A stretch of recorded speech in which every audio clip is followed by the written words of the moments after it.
Painit natin ang lechong manok. Para hindi matanis, kailangan ikainit sa mantika. Yan. Lechong baliwag. Yan, pakpak. Pakpak. 2 hita.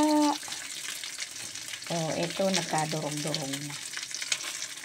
Ayan, kaya siya ay maitim dahil siya ay lechong manok. Pinainit ko sa kaunting mantika. Yan, yan, yan, yan. Oh. Sunog na ang lechong manok. Hindi naman sunog. Dati na talaga siyang sunog. Alam mo ang lasa-lasa ng laman niya. Kakaiba talaga ang lechong baliwag. Yung isang lechon, wala nang sarap. Ang ganda-ganda ng lalagyan. Nung pumunta ako sa pinsan ko sa Alabang, bumili sila ng, kahit may ulam, bumili ng lechong manok. Pinauwi sa akin. Pinauwi nila. Hindi talaga siya malasa sa totoo lang.